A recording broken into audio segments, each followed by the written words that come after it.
துருவ நட்சத்திரம் டைரக்டர் கௌதம் மேனன் இயக்கத்துல நம்ம ஜியான் விக்ரம் அவர்கள் நடிச்சு கிட்டத்தட்ட எத்தனை வருஷமா ரிலீஸ் ஆகாம இருக்கு அப்படின்றது எனக்கே மறந்துடும் போல இருக்கு.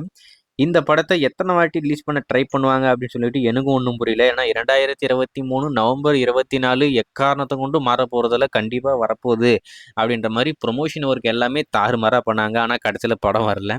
தள்ளி போய் அட போங்கடா இந்த படம் வரவே வராது அப்படின்னு சொல்லிட்டு எல்லாரும் வெறுத்து ஒரு பக்கம் விட்டுட்டாங்க. ஏன்னா இந்த படத்தோடைய ஒர்க்கே முடியல. இருந்தாலும் திடீர்னு படத்தோடைய ஒர்க்லாம் முடிச்சு படத்தை ரெடி பண்ணி படத்தை சென்சார் பண்ணி தியேட்டர் கொண்டு வர அப்படின்ற மாதிரி ப்ரொமோஷன் ஒர்க் எல்லாமே பண்ணி கடைசியில் படம் வரல, தள்ளி போயிடுச்சு.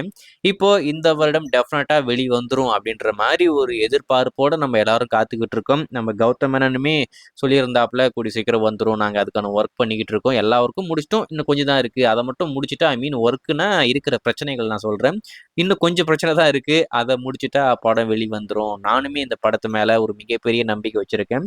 இந்த படம் எப்போ வெளிவந்தாலும் ஃப்ரெஷ்ஷாக இருக்கும் அப்படின்ற மாதிரிலாம் அவர் சொல்லிக்கிட்டு இருந்தாப்புல. எப்பயுமே அவங்களுடைய படத்தை பற்றி அப்படி தான் பேசுவாங்க. சரி, இந்த படத்தை பற்றி இப்போ என்ன அப்படின்னு பார்த்தீங்கன்னா, படம் தான் எப்போ வரும்னு தெரியல, ஆனால் திடீர்னு இப்போ என்ன ஆச்சுன்னு தெரியல. இன்னைக்கு நம்ம ஜியான் விக்ரம் அவருடைய பர்த்டே, அவருக்கு ஒரு மிகப்பெரிய birthday wish happy birthday sir. உங்களுக்கு இந்த வீர தீர சூரன் மாதிரியே வெற்றி படங்கள் தொடர்ந்து அமையணும் அப்படின்னு சொல்லிட்டு ஆண்டவன் வேண்டிக்கிறேன். ஸோ அவருடைய பர்த்டே ட்ரீட்டா ஒரு போஸ்டர் இந்த துருநட்சத்திரம் படத்துல இருந்து இப்போதைக்கு ஷேர் பண்ணியிருக்காங்க. எல்லாரும் ரொம்ப ஷாக்கு, என்னடா புதுசா வெளி வந்திருக்க அப்படின்னு சொல்லிட்டு. அது மட்டும் இல்லாமல் John is coming very very soon அப்படின்ற மாதிரி சொல்லியிருக்காங்க. இது வந்து 3 வருஷத்துக்கு முன்னாடி சொன்னாங்க வெரி வெரி சூன் அப்படின்னு சொல்லிட்டு. 3 வருஷத்துக்கு அப்புறமும் இப்போ அதே விஷயத்த திருப்பி சொல்கிறாங்க, வெரி வெரி சூன்.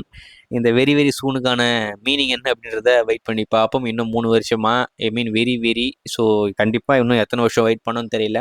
ஆனால் John is very very soon coming soon, ஆமாம் எப்போ வராரு அப்படின்னு சொல்லிட்டு வெயிட் பண்ணி பார்ப்போம். இப்போதைக்கு ஜியான் விக்ரம் ஃபேன்ஸ் மத்தியில் இந்த போஸ்டர் ரொம்பவே ட்ரெண்டிங்காக சோசியல் மீடியா ஃபுல்லாக ஷேர் பண்ணிக்கிட்டு இருக்காங்க. அவங்களுக்கு இந்த போஸ்டர் ஒரு உற்சாகத்தை கிரியேட் பண்ணியிருக்கேன். ஸோ வெயிட் பண்ணி பார்ப்போம், படத்தை எப்போ கொண்டு வராங்க, இருக்கிற எல்லா பிரச்சனையும் மொத்தமாக எப்போ முடிக்கிறாங்க அப்படின்னு சொல்லிட்டு.